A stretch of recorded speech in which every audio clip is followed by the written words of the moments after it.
Hello, everyone. I think you've all got me. Hopefully you've all got me.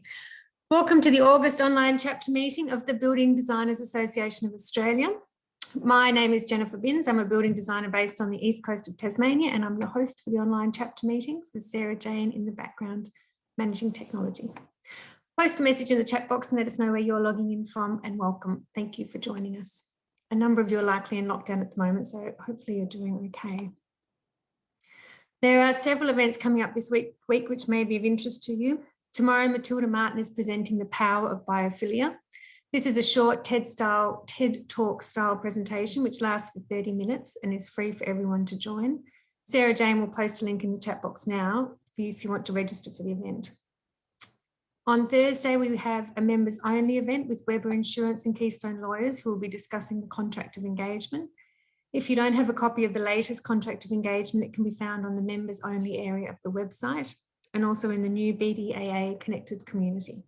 Hopefully you've all received information about the connected community. On Friday, Sarah Jane will be presenting a live tutorial on how to navigate this fantastic new tool which all members have access to. Also a reminder for everyone that August 18 is International Building Designer Day. There are lots of events taking place and we would love to know what you've got planned. Please drop us a note in the chat box with your social handles and we can be sure to follow you. One of the many events taking place is Around the World in a Day, where building designers around the world are invited to participate in a groundbreaking 24-hour centre stage extravaganza. Designers can present for 15 minutes. It's a free opportunity to stand on the global stage and present your latest project or insights to a global audience. What a fantastic opportunity. The link to be a guest speaker and link to watch these presentations in a drop-in, drop-out style webinar are now in the chat box. There are also a lot of social tiles that you can download from the BDAA website to share on the day and show your support for our industry. And Sarah Jane will also post a link to these in the chat box for quick and easy access. Before we start our presentations, a quick run through of the Zoom tools. You're welcome to ask questions throughout the meeting using the Q&A box, and our presenters will answer your questions either throughout the presentation or at the end. The Q&A feature also allows you to upvote topics, and if you'd like to ask a question via audio, there's a raise your hand tool, and we just ask that you check there's no background noise that will interfere with the audio when we unmute you to ask your question. The chat box is there as a continuous message thread for comments, and Sarah Jane will use the chat box to post links. So comments in the chat box, questions in the Q&A box. Now, up to our presentations. First up today, we have Germano Tomasetti, who is the National Business Manager of ITI ASI. And he will be discussing the global factors influencing timber supply and their impact on pricing. Just wondering if we've got Germano online. It doesn't look like we have yet. SJ, would you like? No, we do. He's just being transferred across now and is about to go live. Lovely. Have we got you, Germano? Yes. Hello, welcome. Hi, thank you. Are you ready to go? I'll hand over to you. Yeah, as ready as I'll ever be with this sort of technology. Nice background. All right. Thanks. Over to you. Thank you. I'm just going to share my screen.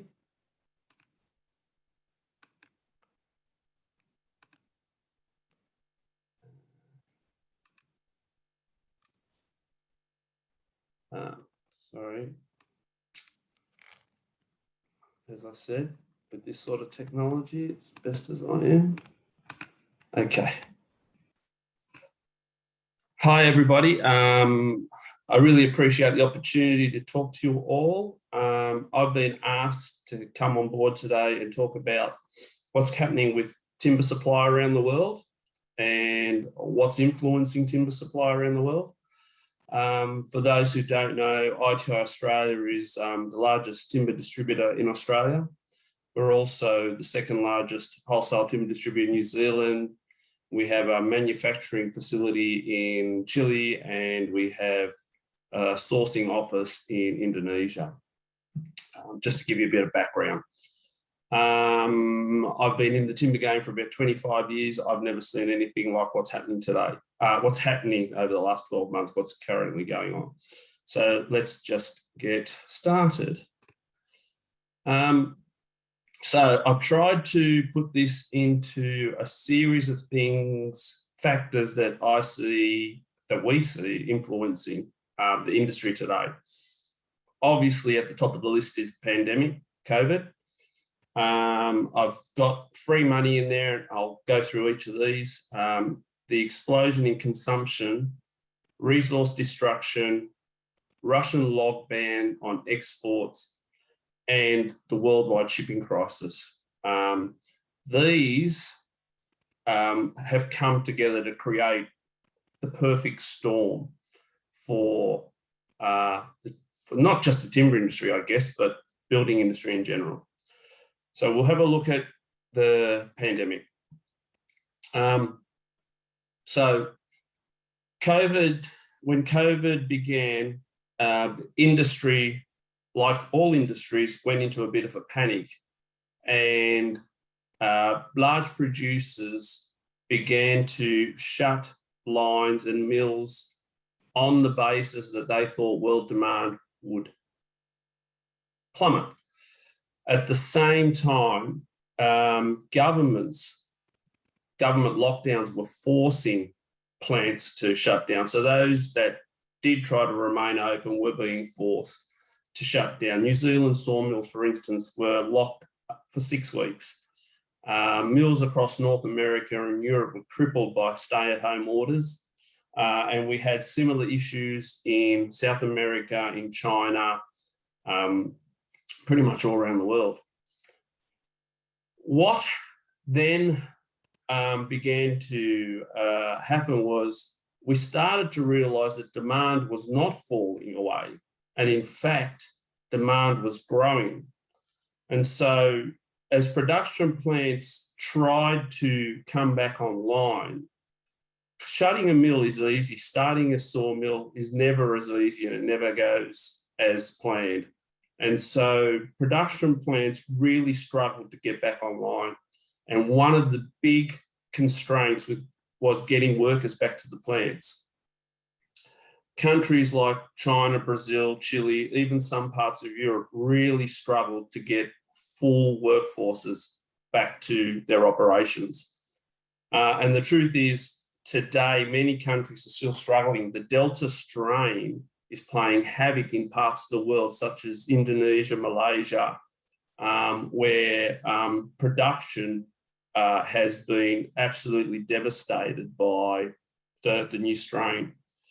So this production inability to get back online has led to a huge mismatch between consumption and production output, something we've not seen before.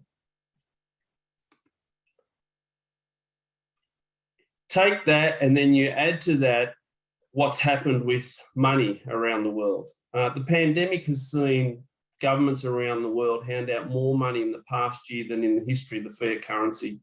I read a stat not long ago that said in the USA alone, 20% of all US dollars created in history were created in 2020. You have people sitting at home with no job, money flowing in, and some were actually earning more money at home than they were when they were employed. Interest rates at all-time lows. Having money in the bank meant you're going backwards. And we saw equities begin a V-shaped recovery after the COVID dump. And they actually surged to record highs, as we all know, and people were looking for places to get returns on their money. And typically property, mums and dads turn to property for investment.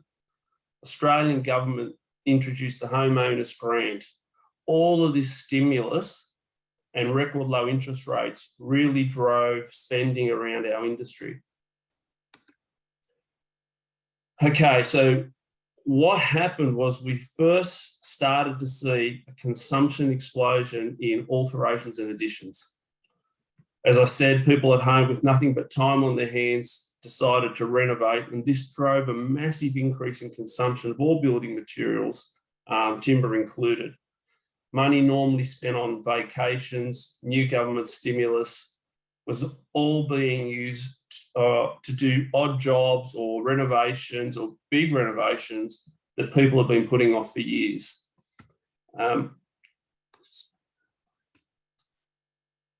The US was a leader in this segment. In one quarter alone, Home Depot had an $8 billion increase in sales revenue on the same quarter in 2019. And that was driven by this stimulus and time on people's hands. Now, this just an example of the USA, but this surge was happening around the world, and that is really unusual. What I've seen and what the industry's seen over the years is that the world always works in counter-cyclical motion. So when the Northern Hemisphere is up in their summer, their spring and their peak building times, the Southern Hemisphere markets are at their quietest. And so wood flow around the world is balanced.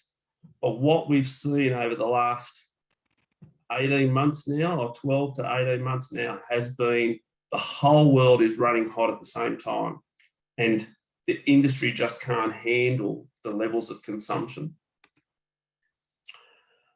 You add to that the fact that new housing starts started to surge over the last 12 months. In the USA, housing starts rose from approximately 1 million to 1.6 million in the last 12 months. Australia's homeowners grant saw people pile into new home contracts, so much so that we saw a 42% increase in the private sector. European house starts also rising rapidly, and New Zealand building at record levels. All of this on top of an alterations and additions market that's running hot, again, normally counter-cyclical. When people aren't building new homes, they're renovating their old place or the place they live in, When people are building new homes, they're not renovating. But the last 12 to 18 months has seen everything happening at the same time. So the need for timber and all building products, it has exploded.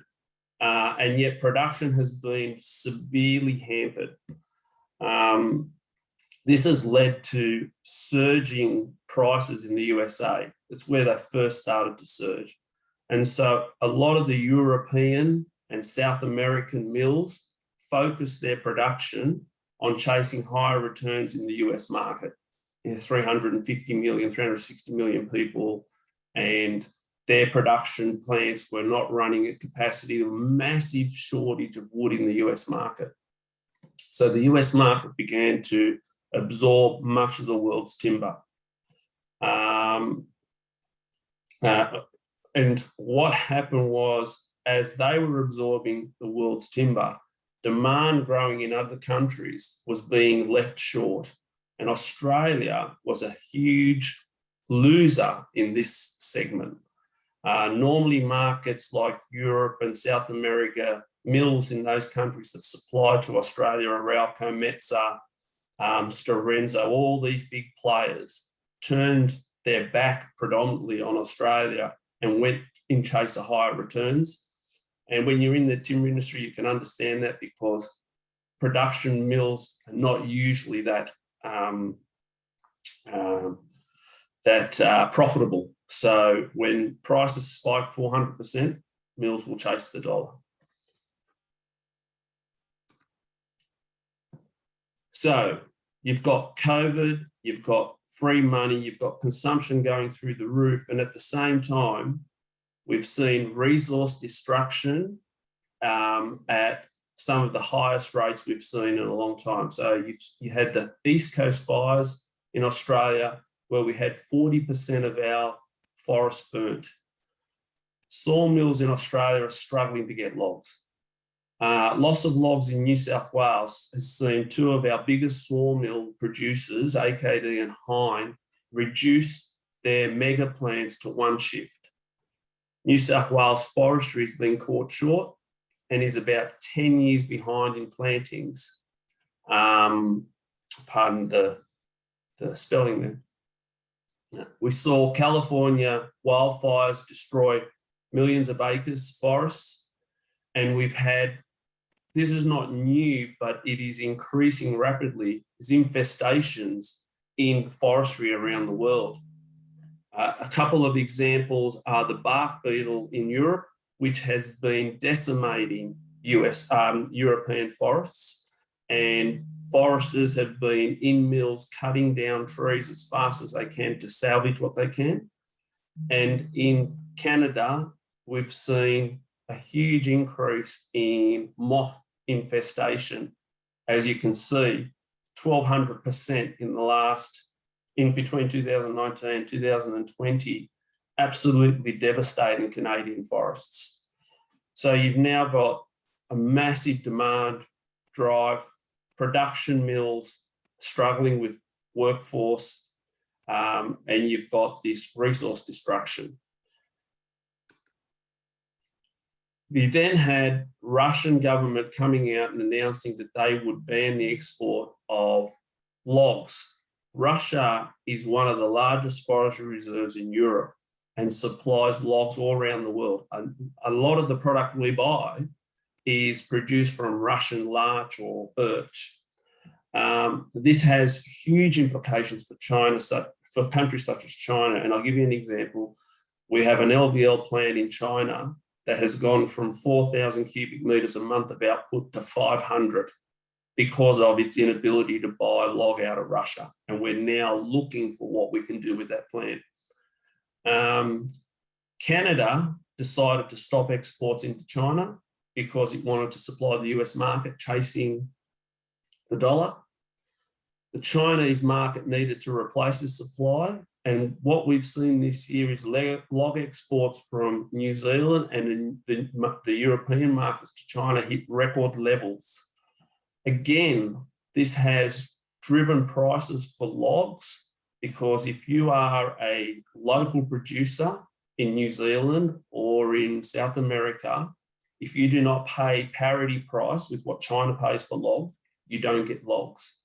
So you have the US consumption, the European consumption driving price. You've got China's need for log driving price, and you've got all of that creating this huge price spike and this huge decrease in supply for the Australian market. Then we have the next factor, and that's the worldwide shipping crisis. I'm sure many of you have heard about what's been going on, but if I'm repeating what you already know, I apologise, but this is all part of what's going on today and what's creating the shortage that we here in Australia. It's not just us, the world's facing, but we're seeing it pretty hard. When the pandemic started, a number of the shipping companies panicked, like the sawmill, like all industry, and took ships out of rotation. What happened was, as the world didn't collapse, shipping companies decided not to put ships back into rotation and rather start driving up their prices through shortage of supply, demand supply. It's gotten that bad that last month, the US president started an inquiry with the FMC into shipping worldwide to try and resolve this issue. That hasn't been helped by China's trade wars, which has seen less containers returned to China. We've seen severe space and equipment issues globally. You have to understand that China controls a lot of the shipping routes, as does Singapore. And so the problems China is facing have manifested around the world. COVID has had a huge impact on ports and still is, so much so that as recent as last month, ports in South China were 600,000 containers behind due to rising COVID levels again, the new Delta strain, and a lack of workers. We had the Suez Canal blockage about a month and a half ago, which was for 1 week, which stopped the movement of 385,000 containers. We've got vessel delays, vessel congestion, truck congestion, huge impacts on China's infrastructure. Containers, empty containers are being recycled at 48% of full container consumption. So what we're finding, there's a huge imbalance in the the empty containers to full containers around the world. So much so that our plant in Chile is road freighting containers 600 kilometres to our site at an extra $1,000 a container, just to have containers to pack goods in to ship. It's a huge problem, the recycling of empty containers. Shipping lines are cancelling bookings due to overbooked capacity, and this again goes back to lack of equipment, lack of ships, spiking driving prices up. You've got the west coast of the USA ports in absolute turmoil, and you can see there that recently we had 55 vessels sitting on the US west coast and berths taking 5 weeks to become available. So that means a ship can sit off the coast for up to 5 weeks before it can get a spot to unload its cargo. And all of that just compounds around the world because sailings get delayed. New Zealand's facing the same issue. New Zealand's a big timber exporter to Australia. Australia's had industrial action on the ports, and it continues and has done for the last 6 to 9 months, which has really caused huge issues in congestion and caused shipping companies to avoid coming to Australia. So you've got a lack of ships, you've got issues on its Australian ports, and you've got companies cancelling sailings to Australia, shipping companies.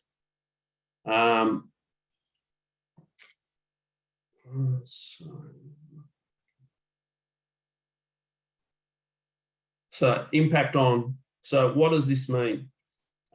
We've had, I'm sorry, just excuse me for a second.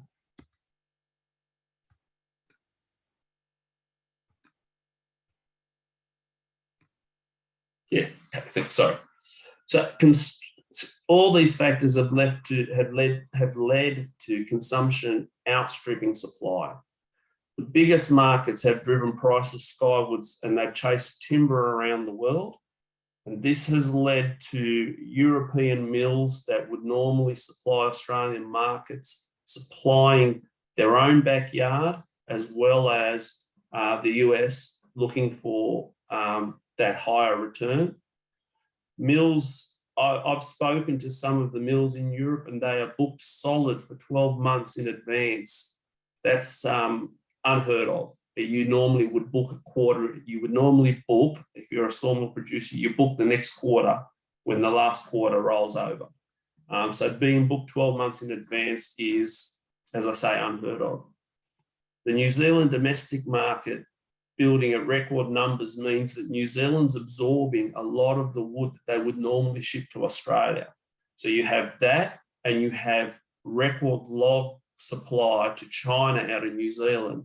Means that numbers or volume of lumber coming from New Zealand to Australia has fallen. You've seen the devastating fires in Australia and underplanting by Forestry New South Wales having an impact on Australian production. And then you add to that the fact that ships aren't coming to Australia. There've been we are constantly having our product bumped from vessels. And that just leads to more and more delay. Huge impacts on engineered wood, huge impacts on decking, huge impacts on treated lumber.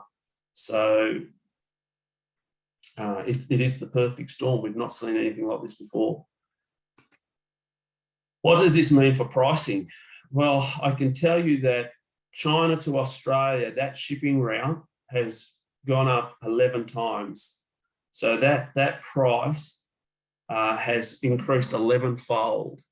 That's not just to Australia. The Shanghai to Rotterdam, which is one of the busiest routes on the shipping line, has increased 500% in the last 8 months.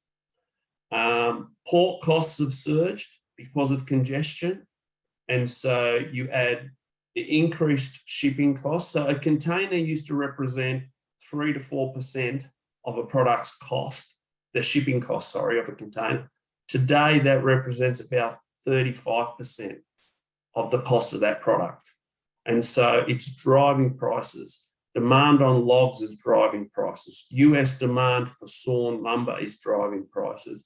European demand for sawn lumber is driving prices. This is the classic demand supply. Then you've got all the production costs and raw material costs and packaging costs that go into producing finished goods driving price. All of this has led us to highest timber prices on record. We've seen increases on products 100% in 6 months. I've not seen that in 25 years, nor I would imagine has anyone seen that in any industry really, but it's had a huge impact on our ability to source wood and the cost of the timber. Sorry.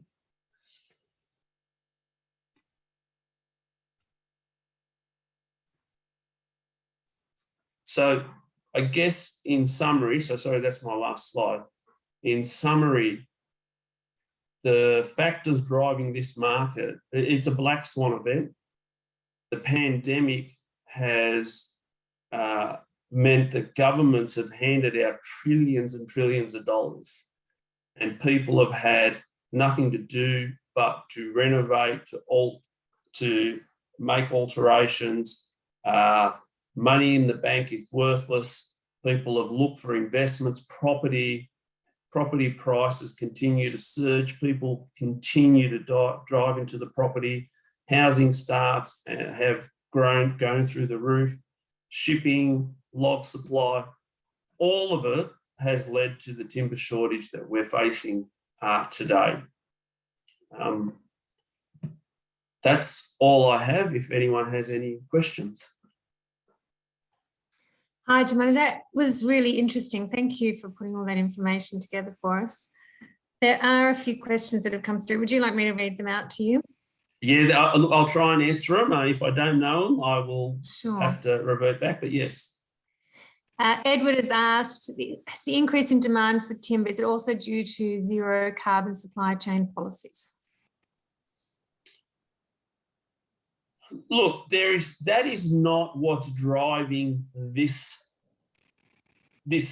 black swan event. That's not what's driving this. There is definitely more interest in building with timber. The Europeans have been building and designing with timber a lot longer than the Australians have, and their love for timber has a lot to do with that, exactly that drive for, a sustainable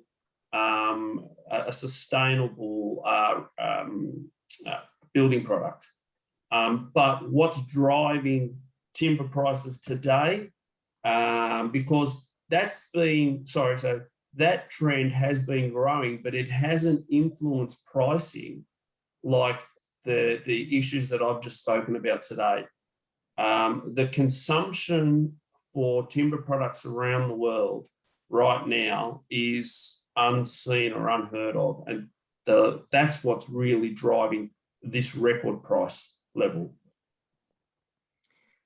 Thank you. I think one question that quite a few people are wanting to know is advice about specific materials which we might specify to avoid compounding these problems, or to avoid the pricing premiums that are being paid. Are there specific products that we should be avoiding? In the timber industry? You mean yes, timber products? Yes, specifically in timber. It's impacted all timber products. So so they all come from logs, and it's all produced from the one type of resource. So it doesn't matter whether it's structural, framing, solid, or engineered wood, or LVL, or I-joist, or mouldings, or it is all being driven by the same demand. And so there's nowhere that you can go to try and minimise the impact, I guess, on your costings if you're designing at the moment with timber, because it's all being impacted. There's no product category that's being left untouched. Panels as well, plywood, flooring products, Australian hardwoods are going through the roof. The shortage in Australian hardwoods has never been seen as it is today. Australian hardwood decking is basically being phased out because of the fires that happen through Australia, so that they can put that product into flooring products. There's no escape from it at the moment, and I don't think there's going to be any escape for 12 months. I think we've got 12 more months of supply constraint, shipping constraint, and production issues. And that answers there's a few questions that have come through about when we're likely to see an improvement in supply. So you're thinking 12 months? Yeah, our guess, and this is just our guess based on discussions with European mills, so I have big customers in the USA that we sell to. Based on what all these people are saying, our guess is that we've got this financial year is going to see the same as the last financial year in terms of the prices. Prices will hold. I don't think we'll see a lot more increase now because they're starting to stabilise. But the demand and the shortage is there for 12 more months. I mean, you just have to look at starts around the world. They're at record levels in many places. And because of COVID lockdowns, all that sort of thing, and labour shortages, those demands are being pushed out. And so we think we've got 12 more months of this sort of scrapping, I guess you would say, for resource. There are lots more questions here, Jemana. I'm wondering if you're able to stay online. We've just got to go to our next presentation, but it would be great if you could stay online and we could just come back and answer some of those questions. Have you got time to be able to do that? Sure, yeah, sure. Absolutely, thank you. So we'll just go now to Ian Bassett. Have we got you online, Ian? So Ian is going to review the New South Wales Design and Building Practitioners Regulations that came into force on the 1st of July this year. So that's been a big change for designers in New South Wales. So if you're there, Ian. I'm here, ready to go. Lovely, I'll hand over to you. Yeah. Okay, this is a follow-on from the presentation I did about a month ago on the Class 2 registration in New South Wales. And we've had lots and lots of questions come up about it, particularly the transition provisions of getting licensed for the Class 2 work. What I'd like to do today is just highlight a bit more on the transition provisions that we've been able to negotiate with the New South Wales government. And I do apologise for those from other states watching this, but this is really a very much a New South Wales centric activity, unfortunately, although we are in discussions currently with some government people in South Australia and other governments as well. So it could very simply follow through to other states as well. So what we need to look at is the transition provision is for those people or building designers who do not hold the required qualifications for registration. And quite a few people don't have the diploma or the advanced diploma, which is the must-have. And we've been able to negotiate a range of activities that can sort of supplant that information that you need to give. Now, the building designer must meet the knowledge and skills requirements for the class of registration they're applying for. You complete a BDAA competency assessment. You must have a minimum of 10 years experience or part-time or practical experience within the last 15 years, including at least 2 years Australian experience.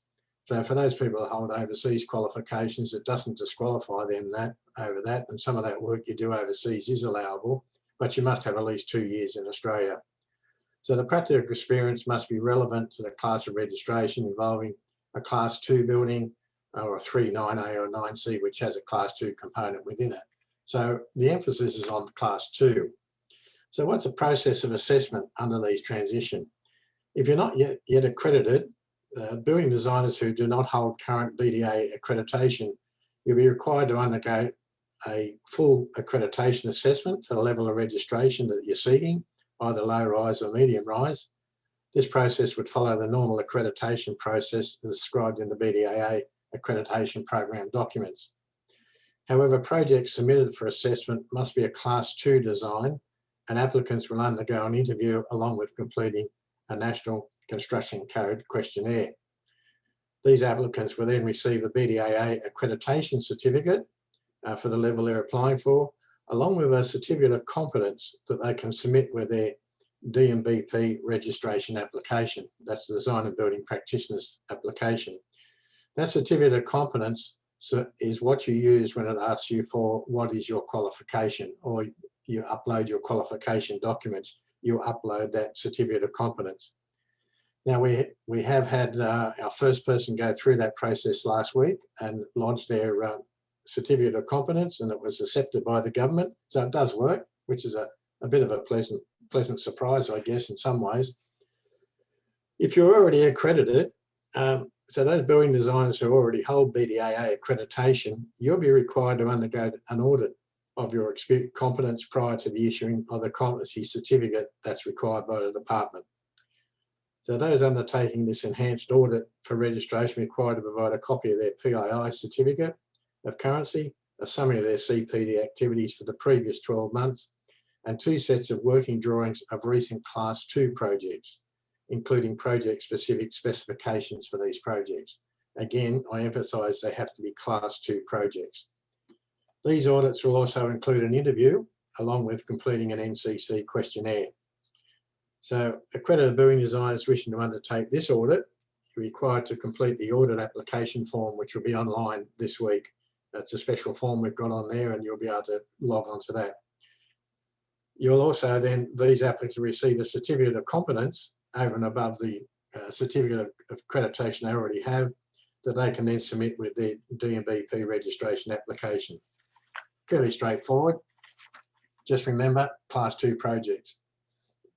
Upgrade. Now, some people need to upgrade their accreditation. So if you hold level 3 or low rise accreditation and you wish to apply for level 2 medium rise registration, you will need to upgrade your BDAA accreditation accordingly and complete the medium rise application form at the times of applying for the audit. For building designers who are undertaking accreditation with the last 12 months at this level, and there's a few out there, we'll require you to provide samples of Class 2 designs, a completed NCC questionnaire, and undertake an interview. Because probably when you went through about 12 months ago, you could have put in Class 1 and 10 buildings and other types. So we have to look at these Class 2 buildings. So that about sums up what the process is. It's just be aware that when you go on to the application form with the fair trading, you will need to have a list of projects that you've done, a Class 2 projects for that period of time. It will ask you for the name of the project or the address. It'll ask you for the construction certificate number or the DA number. It'll ask you the name of the developer who is going to do the project. It'll also ask you for a name of someone who can give you a reference in relation to that project. So you need to have that ready to go before you actually go online. So I would suggest you need, I know when I tried to apply or applied, I put 6, 7 projects in, others around about that number. So you've got to be able to demonstrate you've been doing this project work for a period of 10 years.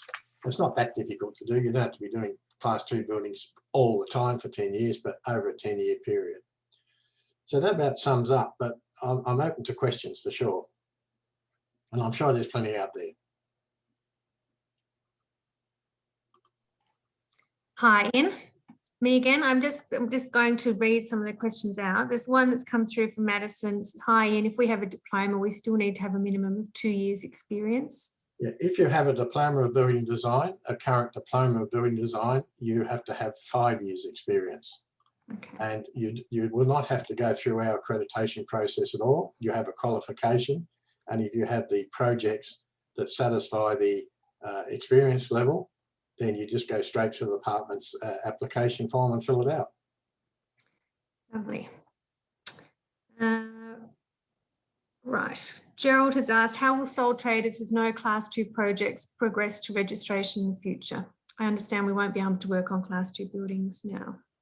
Unless you've done Class 2 buildings, and you will not be able to get registered for Class 2 buildings. It's as simple as that. The registration will eventually go across to class 1 and 10 and all the other classes as well. The next range of projects they're looking at is they've called up that told us that any building that contains a bed, probably except class 1 and 10, but we're talking then about motels, boarding houses, hostels, healthcare, hospitalities, aged care, nursing homes. So anything that contains a bed will come under the next range of registration, we believe. Class 1 and 10 will probably be probably several years away. Okay. That's answered a question that's come through from Stephen. George has asked, what happens if you've been working on residential projects for over 30 years, but scarce to get a class 2 project, which was 10 years ago, or recently only one? So you've been working on a class 2 project already. To be able to lodge that on the planning portal, you will have to get a class 2 registered designer to sign off the forms for that project. So if you're doing it yourself, you're going to have to find somebody who has class 2 registration to work with you, probably as a joint venture or something like that. So the questions come through. I haven't done any projects in class 2 yet. Can I apply for registration for future projects? No, because part of the registration process, you have to demonstrate to them projects you have actually done class 2 projects. For those who haven't done class 2 projects and want to eventually go down that road, the only simple way out is to work with somebody who's a class 2 designer and do some joint ventures or do projects of your own, but have a class 2 designer work with you. And that would get your experience under your belt. Diego has asked, what if the professional title is from overseas? Sorry, repeat that one. What if the professional title is from overseas? If you have overseas qualifications, we can put you through the accreditation process, and you're going to go our normal accreditation program, and we recognise your qualifications, but you will need to have, as I mentioned before, at least 2 years experience in Australia, and the projects we look at need to be, the projects we require under our accreditation program need to be projects that you've actually done in Australia. Okay. There's another question that's come through about overseas qualifications from Ines. I'm registered for as a medium-rise building designer with an overseas degree. My class 2 projects are mainly apartment alterations. Do these count? Do I need to do the audit? You will have to be registered as a class 2 designer. There's very, very limited exemptions for the class 2 work. So any changes to a class 2 unit, a sole occupancy unit in general terms, or a granny flat, you have to be registered as a class 2 designer. Given you have medium rise accreditation, you could apply through us for an audit to be able to register with the government on a medium rise building designer. I'm just going to keep reading through these in because they're coming in thick and fast. Albert has asked, would you have had to do the DA and CC, or can you have just done the CC drawings only? This applies to the CC project, the CC level of work only. You can still do a DA for a class 2. No, there's no restriction on that. This applies to the CC because what happens is that the CC drawings that you actually lodge have to be signed off by a class 2 designer. They then go to the builder who registers them as the regulated designs that they build from. So it only applies to the construction certificate level. Lara has asked, are they going to make exceptions for class 2 projects such as granny flats underneath an existing dwelling? If it's a class 2 building, it applies to a granny flat underneath. That we have spoken to the government, because if we go back a little bit of the history, it was all designed really to stop the problems they're having with the multi-storey residential, the Mascot Towers and the Opal Towers, etc. And by bringing in class 2, I don't think the government really expected to sweep up granny flats. And I think they've been caught a little bit short with that one, and they know that because we point this out to them quite regularly. And they are going to try and address that. But what we're trying to say is, well, look, if it's a granny flat, it's an existing building, it's already there, we're going to alter something in it. Why do we have to go through this long process? So we are working and trying to get some change to that. But if it's a class 2 building, it comes under the regulations. Andrew has asked, what's the government doing to help develop the skills required, i.e. you can only get registered if you work in the industry for 5 years for someone else? The only way you can get those skills required for the class 2 work is to do class 2 buildings, unfortunately.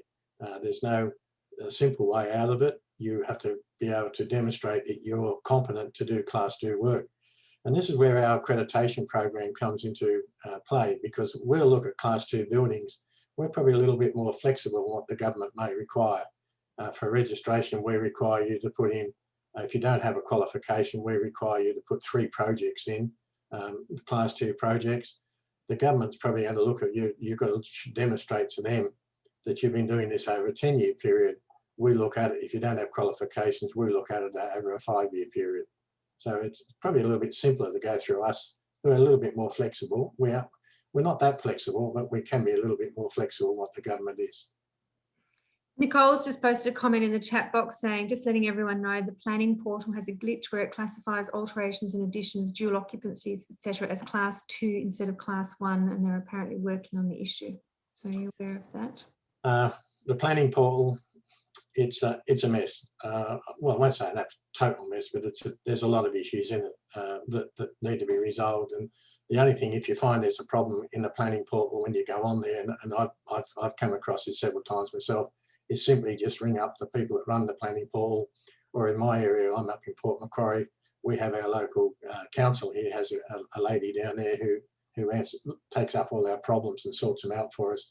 And I make good use of that, I tell you, because yeah, you think you got it right, and the next time you do it, it's different again.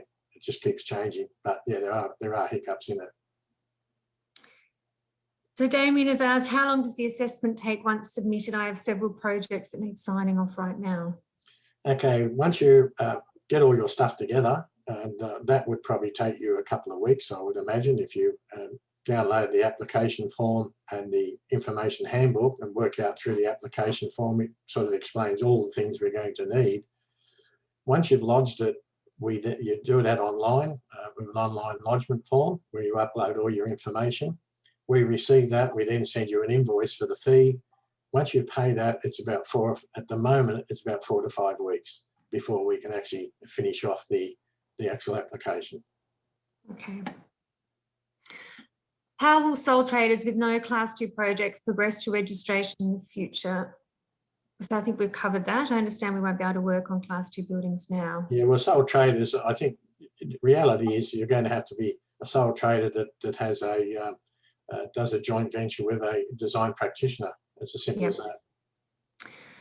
Andrew's asked, if you hold a similar QBCC Queensland licence, is there to be any reciprocal agreements? There is no interstate recognition across border of any qualification in Australia anywhere. I think that's a simple answer. When we do accreditation, our accreditation, we do recognise the fact that you are registered in Queensland, and we go a little bit easier on what that process is because you've already gone through a process, but there's no mutual recognition between states. And I think if I point out all the wonderful way each state works together in this COVID kerfuffle, you can understand what I'm saying. Ashwin has asked, will BDAA approach other registered Class 2 designers who are willing to work in JV, which I'm assuming is joint ventures, so that those who are not able to register can do so in the future? I think for those Class 2 designers, quite often they'll work with people who don't have that qualification and they'll do a joint venture with them. But the way it works is that the registered designer doesn't necessarily have to have done the drawings. They just need to sign off and do the verification certification on it that it complies with the BCA. So there is opportunity there for people to do Class 2 design and drawings themselves, relate to a Class 2 design practitioner to do the verification, and then that project is part of their portfolio. Okay. There's a question about whether a basement under a dual occupancy is Class 2. Depends. If it becomes a sole occupancy unit, it's a Class 2. For an example, you could have 2 townhouses or 4 townhouses with a common garage underneath. That is Class 2. Normally townhouses are Class 1, but that becomes a Class 2. But if you have townhouses with their own independent garages underneath, they still remain Class 1. But if you turn that garage into a granny flat, that becomes a Class 2. Okay. Gavin has asked, am I correct that Class 2 work in the ACT region does not need to comply at this stage with the latest New South Wales regulations? ACT this stage hasn't brought in any regulations. My gut feel, and we do follow up with the ACT. Generally, they do follow what happens in New South Wales because it's just so part of cross-border recognition there. But there has been no actual requirement in Canberra or ACT for Class 2 registration at this stage. Jean Paul has asked, our AAO DMN has advised that a thermal performance assessor working on Class 2 units does not need to be registered. Can you confirm? Oh, what? So I need to repeat that one. But I'm not sure what an AAO DMN is. I need to find out what that is. It comes down to anybody designing, doing any design work for a Class 2 building, whether they be architectural designs, building designs, engineering, electrical, mechanical, hydraulic, etc., has to be registered to do Class 2 work. So I would presume that whatever that lot is, if they're going to be working on Class 2 buildings, they will have to become registered. So I've just been told DMN is design matters. Right, okay, that's answered that. Hugh has asked, will there be a list of Class 2 accredited designers within the BDAA we can approach? We've answered that one, I think. What we're going to do is on our website now, we have a list. You can go there and find out, you can look up accredited designers, building designers. What we want to do is expand that out to a more, it's not like find a designer per se, but we would have a list of designers there. We would have to have your name, what state you're in, what license level you have within your state, and that would include Class 2 building for New South Wales, because we don't have any other licensing. But for Tasmania, you have your different license levels down there. Queensland has their license levels. I think we should try and expand that to anyone can go on there and find a person in their area with the required registration level that they'd like to work with. I think that would be a useful resource. Hugh, no, we've done that. Lara has said, we were told by the New South Wales Planning Portal to lodge dual occupancy as a Class 1 dwelling because the system is currently making Class 2. Then add notes to the application that's the Class 1, and also notify the relevant certifying authority, council or private surveyor, certifier about it as well. Yeah, generally dual occupancies are Class 1. But again, the same as two townhouses side by side is a dual occupancy. But if you whack a common garage underneath, it becomes Class 2. So just be careful when you go through what your classification of the building are, is to get it right. Because the planning portal is very, very strict in, you put the wrong number in there, that's it. It just won't back off. So yeah, just check your classifications there. Henry has asked, an extension to a warehouse that's 4,000 square metres, is it Class 2? No, not unless it contains a sole occupancy unit. It wouldn't be a Class 2. And again, if it's I guess you've got to look at how many sort of warehouses would have a sole occupancy unit in it. But unless it's got a sole occupancy unit, no, there's no restriction on there at all. Genesis has asked, can you apply for the Class 2 licence registration referencing jobs done in other states?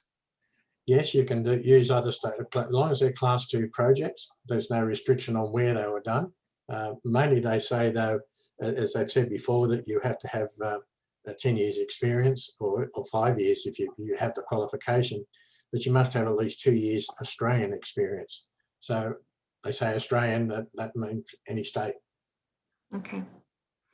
Michael Tomlinson has said, I believe there's mutual recognition with Tasmania and Queensland. And there was between Queensland and Victoria. I'm not sure about that. I think he's looking at there at cross-border recognition, interstate recognition of qualifications. There is some arrangement, I believe, between Victoria and Queensland. Victoria has no other, as I'm fully aware at the moment, has no other recognition of any other state. I do believe there is some recognition between Queensland and Victoria. Louise has said, just for clarification, for registration with the Department of Fair Trading with medium rise accreditation, you can submit 2 projects you've done over the last 10 years. Yeah, well, what you're looking at in medium rise would be to submit classification or classes of buildings that apply to that.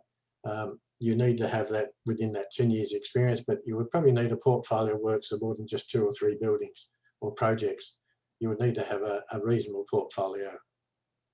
The interesting thing is I can't say exactly how many that is, because I've heard from several people who apply, they have put different numbers of projects in. Some have been knocked back and some have been accepted. So we just don't know the answer, but we will try and find what that level is. Benita said, were we able to clarify since the last webinar on the class 2 changes whether a granny flat located over a garage, where that garage is not for the secondary dwelling, but rather a garage servicing the primary dwelling, is class 2? Well, generally a granny flat over a garage is a class 2. I would suggest that if you have any doubt about that, you need to speak to a BCA consultant or your certifier and get them to clarify exactly what that they class that to be. It gets becomes a little bit of a grey area where it's a sole occupancy unit, not above. But if you look at a townhouses above a common garage, that is a class 2 building. But if they're independent garages underneath the townhouse, they're not. But if you have a granny flat over a garage and that garage belongs to the residents, that fits that criteria of class 2. So Adrian has asked a question. We are both medium rise accredited designers at the moment, currently doing our application for registration as class 2 building designers. You mentioned something about needing to carry out an NCC questionnaire as well as an audit or something thereabouts. Was the above comments regarding those applying for accreditation or registration or both? And also for registration, I ticked the box for 5 years, with the last 10 years, including 2 years in Australia. The dates needed to add up to the years selected. The New South Wales system at the moment. I need to know if they're applying online, if they're referring to the online application for fair trading before I can answer that one. I mean, it's probably a good time to say that people can contact you directly with something. Yeah, for sure. Anyone's got a question, contact me. I'm always available to talk to anybody. And once I find out a little bit more, I can usually give you a fairly good answer to any of your questions. Sure. I think we've got through most of the questions, and apologies if I've missed any, but please email Ian directly. I'm going to wrap up the formal part of the meeting now for those that have to leave, but if we've still got you online, Jemima, I'll try and get back to some of your questions as well. So Sarah Jane is going to put a QR code up on the screen. I'm happy to do that myself.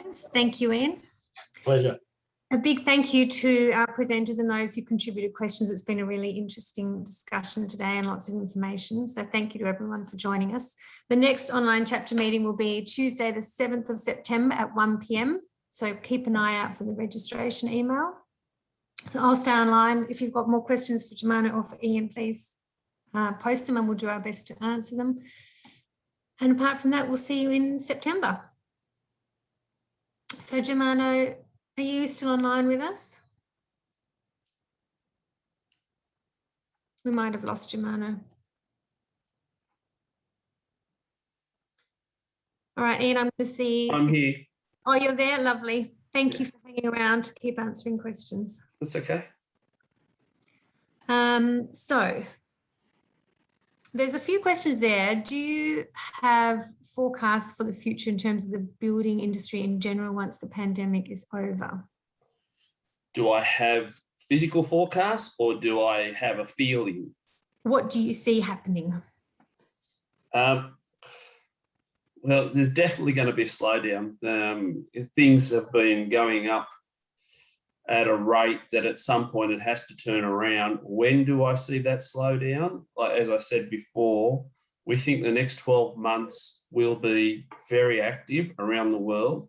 There has been over the summer holidays, as the US market has opened up because of vaccinations. And when I say opened up, I mean people have started to holiday again and everything in the US. We have seen a slight slowdown in the DIY market.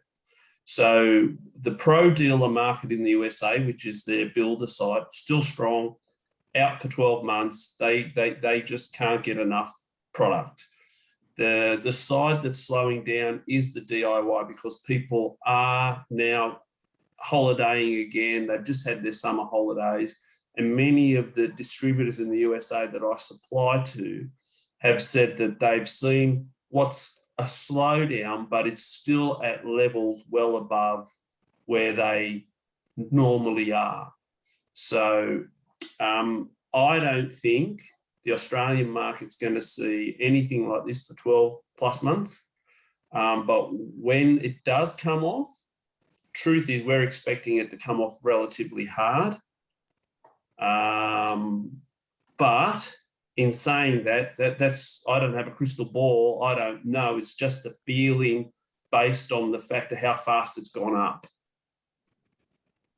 Okay. I've just got a comment here that just to say, just getting back to the class 2 buildings, just pausing for a moment, Jemano, that Yep. any members who have got questions relating to class 2 issues with the government portal or suggestions on how the portal could be improved, to please email the BDAA via the email address and ask Ian. Okay, so the email address, Ian, are you there? So if we use accreditation@bdaa.com.au as the email address. Right. So there are some more questions that have come through. So it sounds like we need to manufacture here with local logs. Is anyone lobbying the Morrison government? Surely Carter, Holt, Harvey or similar could get something up and running with government assistance. Well, Carter, Holt, Harvey have pretty much withdrawn completely from Australia. So Carter's sold their New South Wales assets to AKD. So just on Carter, Holt, Harvey, they've pretty much withdrawn. They're gone back to New Zealand. They're out of the Australian market. Right. The Australian producers, are they lobbying governments? Well, I don't think it's a lack of production capacity here. It's more a lack of log. So we've got plenty of capacity in the big Hines sawmill down in Tumbarumba, the sawmills of AKD in Tumut, and Boral sawmill. Boral's recently been sold, but Boral sawmill in Oberon, the Highland pine mill. There's plenty of capacity. The issue is feedstock. New South Wales Forests planting now have realised that they short planted and are planting at a rapid rate, but they'll take 10 years to get ahead of the curve. That's what they're suggesting. I don't know what else these guys can do because Australian hardwood, a lot of the hardwood forests are locked up, but obviously for structural component for house building, hardwood no longer plays a big role in that component. Hardwood's predominantly decorative now, flooring and furniture, and it's more specialised. So the native forests don't offer a real solution to Australia's building issues. It's the plantations that are critical, and quite a lot of those were damaged through the fires. Now, Lockie has posted another question, which goes back to a question that he'd asked earlier about demand for timber. He said, would you say that ultimately it would be balanced out and still of benefit to the environment because it will drive demand for new forestry? Yeah, 100%. Like forestry around, like especially countries like South America, Brazil, Chile, some of the largest plantations in the world, the USA, southern yellow pine plantations. There's a lot of planting happening around the world. So timber is truly the only renewable resource there is. It has a number of benefits. So the demand will balance, supply will balance. What we've seen, it really is a black swan event. We were caught short. Many of your members will remember maybe 2 or 3 years ago, there was a bit of a shortage in framing in Australia, but it took about a month to get product flowing from Europe to cover that shortage because there wasn't this demand around the world all at the same time. So Australia had a bit of a shortage. The European producers came to the rescue. People like ITI, we were importing up to 1,000 containers of framing every couple of months to meet the shortage. It was easy to fix. The problem today is that the whole world's gone mad at the same time. The consumption for it all to happen at the same time has just hit us for 6, I guess. Yeah. has. So Mauricio has said, is there any sustainably sourced native timber you can suggest we can specify to cover the demand, or Australia just doesn't supply native timber in the required quantities? Well, demand when you say demand, again, are we talking about for structural timbers for building? Because if that's the case, then no. Australian native timbers are all hardwoods and they're not used for structural building anymore. They're mainly used for decorative purposes, for flooring and that. Flooring is not, I don't see a huge shortage of flooring. So that the big shortages are in engineered wood and in structural framing. So the things that go into the structural components of a house. So that's where the big shortages are in Australia. And our forests, our native forests, don't offer a solution to that. Okay. Louise has asked, will prices ever go back to pre-COVID conditions? Okay. As a seller of the product, we hope not. For many, many years, producers have lost a lot of money. A lot of this problem in Australia is because of mill shutdowns in New Zealand, who couldn't compete any longer, couldn't make any money. There will be definitely a price will back off. We've seen price backing off in the USA for structural lumber as their market just slows a little bit over their holiday period. That's not happening in Europe. That's not happening here or in China. But we've definitely seen a pullback on pricing in the USA, but it's still, I think it's fallen about 40 to 50% from its peak, but that still puts it at 2 to 3 times where it was a year ago. We will see prices come off. There's no doubt that as demand falls away and production catches up and surpasses demand, it's the old, demand versus supply, we will see. But I'd suggest that producers may try and maintain profitable businesses in the future and may try and keep prices not where they are today, not that high, but at a level that makes sense. Timber was really undervalued for many, many years. And I think while it's gone beyond the fair value, it wasn't at fair value before COVID. It was well under. So there's a couple of questions about alternatives, which I guess you're in the timber industry, but do you see specifiers and builders using alternatives, and what are they? And Gavin has suggested will steel framing take over a portion of the residential market? Okay, so steel framing, Gavin's right, steel framing has captured some share during this period, but I am very close friends with the manager of a steel roll distribution business in New South Wales, one of the biggest, and they have similar problems to us. They have between 8 and 16-week lead times. They've had more price increases than the timber industry in the last 6 months. So they are facing the same shortages. I mean, not just steel framing. South Australia went a whole month without steel mesh. So they couldn't put slabs on the ground because there was no mesh in South Australia. So they're facing the same issues we're facing. And so, yes, while some market share will be lost to steel, I think some of it will be short term and some of it will be forever. Some builders may go to steel and not come back. That's happened. It's not an answer today because they cannot scale up fast enough to cover what's happening. Yeah, okay. There's a couple of comments. Jamie has said he thinks hemp is something we need to start seriously considering as it's a more long-term sustainable product than what timber is. Hemp, I'm sorry, I'm no expert in hemp, and it's farming or harvesting or production, so I don't know how to answer that question. But in saying that, I timber products, forestry around the world is, as I say, one of the most renewable resources, sustainable resources there is. Even the question about steel framing, you can only take so much coal and all the things that are required and energy to make steel. And where timber can be replanted, like they've got tree cycles down to 20 years now between planting and harvesting.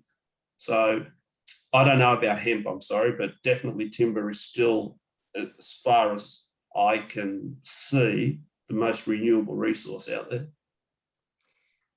So Scott has said, are there any suppliers trying to recycle timber from big demolition projects?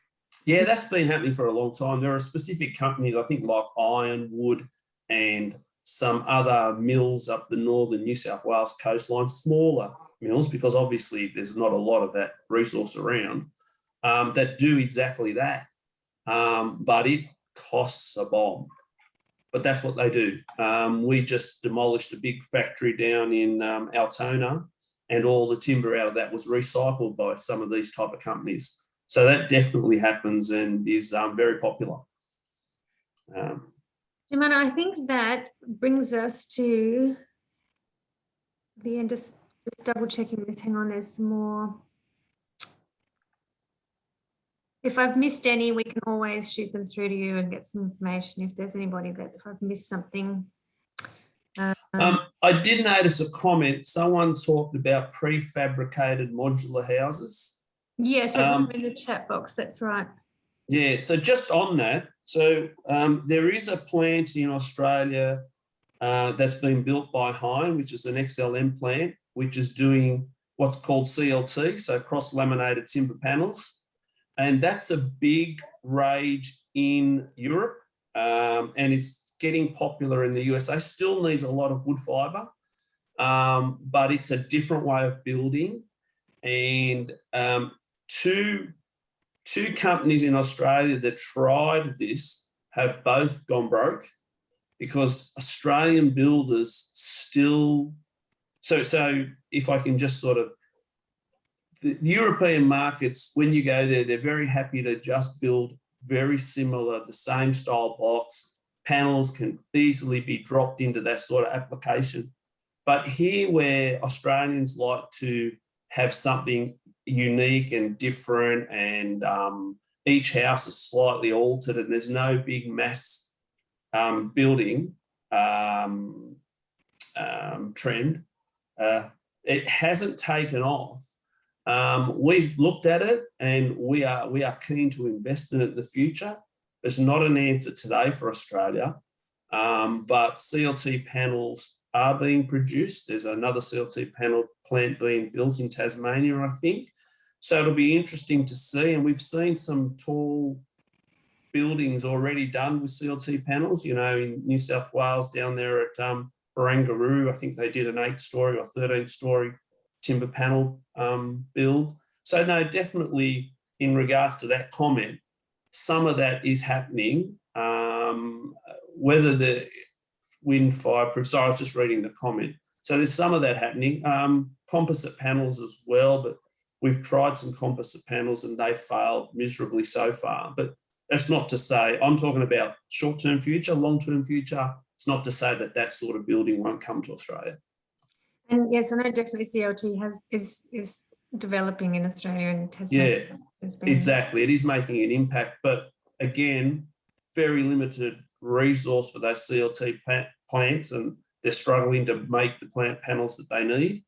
But a big thing in Europe, I was in Europe before lockdown visiting a number of producers producing CLT plants and doing off-site construction, trying to learn to look at what we could potentially bring into the country. And like I say, 2 of those off-site construction companies in Australia, both in New South Wales, shut their doors in the last 18 months after years of trying to get it going. Right.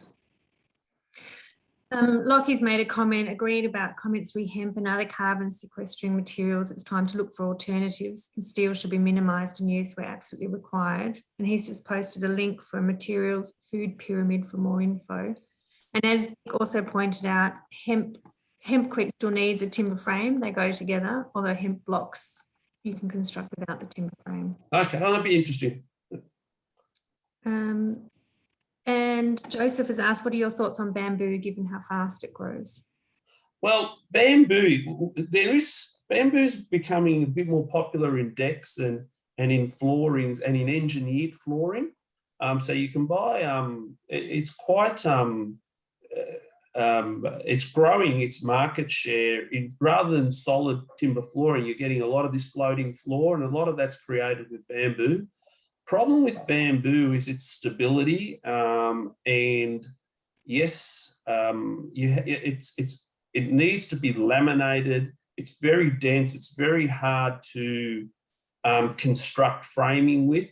So it's great in decorative type products, like I say, decking products and engineered flooring products. I haven't seen anywhere where anyone's really successfully been able to produce it in quantities that can be used for structural components. So it has its uses, no doubt. And we sell some of the engineered flooring created with bamboo these days, you know, but it still has stability issues that need to be engineered out of it. All right. I think that brings us to an end. Thank you very much, Mano. Thank you. I appreciate it. It's been a really interesting discussion, and there's obviously a lot of interest in talking points around timber and what's happening. So thank you. No, you're welcome. Around. Okay, thank you. All right, bye.